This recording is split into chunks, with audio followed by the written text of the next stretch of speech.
की एक चीज बनी हुई एक बोतल है, उसको खाली करने का काम करो। किसी ने कहा बोतल फोड़नी है, मैंने कहा ना भाई, अपने ही लोग हैं। इन सभी बच्चों के जो आज कहीं ना कहीं आरएलपी से जुड़े हुए थे, इनके बाप दादाओं ने हमारे बाप दादाओं को वोट दे रखे और परिवार के साथ जुड़े हुए रहे, तो वो हमारे अपने ही लोग हैं। हो सकता है उन्होंने एक आस लगाई हो, एक आस अपनी बंधी हुई हो इन नेताजी में, और उन्होंने उस टाइम पे उनका समर्थन किया हो, लेकिन आज उनके चश्मे उतर गए। और यही कारण है कि आप सब में से भी बहुत से ऐसे लोग थे जो उनके समर्थक रहे होंगे, बहुत हार्डकोर समर्थक रहे होंगे। माँ के तो चुनाव में लाडली वार मैं बताऊं नहीं 55,000 उठी किया माँ खीमसर में। नहीं जगदीश जी, मैं कहने का मतलब है कि भाई अपने ही लोग थे, उनको खुद समझ में आया है कि आज क्या चीज समाज के लिए घाटा हो रहा है। तो भाई हम तो यही कहेंगे कि मंच पे जितने भी नेता बैठे हैं, हम सब मिलकर के खीमसर के जो पीछे रह गया उसको आगे बढ़ाने का प्रयास करेंगे। और एक ये जो भ्रम फैला रखा था ना, ये मोटरसाइकिल कौन छूटे, ट्रैक्टर पकड़ ले, चोरियां हो जाए, काट ले कौन काटे, व्यवस्था तो है जैन की चैन चाल ही, राज कोई आ जाओ, खीमसर अपने हिसाब से ही चलेगा और हम सब की तरफ से आपको पूरी मदद रहेगी, इस बात का आप पूरा आश्वासन लेकर के चलो। और ज्यादा लंबी बात नहीं करके, देखो चुनाव बहुत बड़ा है, आप सब भी समझते हो, और समय बहुत कम है क्योंकि अपना पहले फेज में आ गया, 19 तारीख को वोट पड़ेंगे।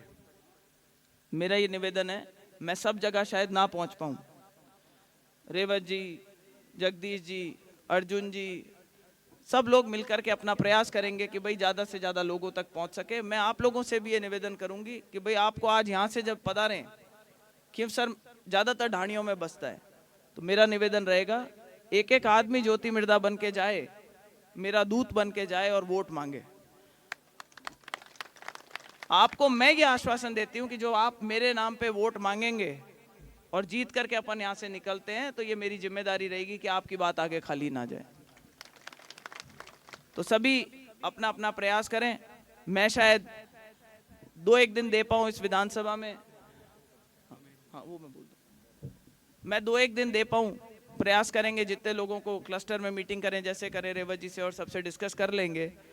और अगर आप लोगों की इजाजत हो तो भाई हम सोच रहे थे और डिमांड बड़ी आई थी कि भाई जो खीमसर की जिम्मेदारी है वो आप रिचपाल जी को सौंप दो। अगर आप लोगों को सबको ये मंजूर है कि भाई रिचपाल जी आप लोगों के बीच में आकर के, अगर सहयोग है तो दोनों हाथ ऊपर करके सहयोग दे दो भाई, तो कोई ये नहीं कहे कि भाई आपकी जिम्मेदारी। तो भाई बहुत बहुत धन्यवाद, मेरा काम बढ़ जाएगा।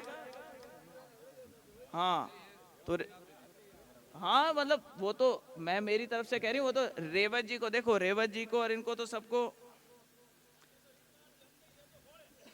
ठीक है।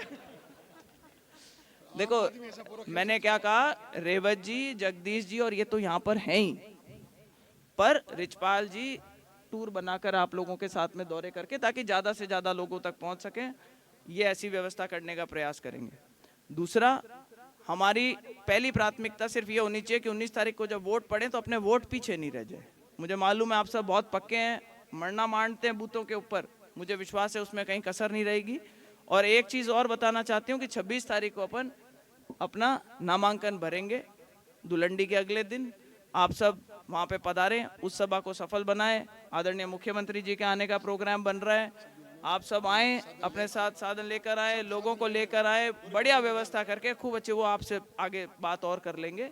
आप सब वहां पे पधारें, उस सभा को सफल बनाएं। जो माहौल उस दिन बनेगा, 8 विधानसभाओं के लोग आएंगे, तो आसपास के क्षेत्रों में भी फायदा होगा। जो नागौर में माहौल बनता है वो आसपास की लोकसभाओं में भी उनका बहुत बहुत फायदा होता है। आप सब यहाँ पधारे, आप सब ने जो मान सम्मान दिया उसके लिए बहुत बहुत आभार। जिन लोगों ने आज दूसरी पार्टियां छोड़ करके भारतीय जनता पार्टी का दामन थामा, उन सबका बहुत बहुत स्वागत। इन्हीं शब्दों के साथ आप सबका एक बार पुनः धन्यवाद करते हुए मैं मेरा स्थान ग्रहण करती हूँ। राम राम सर।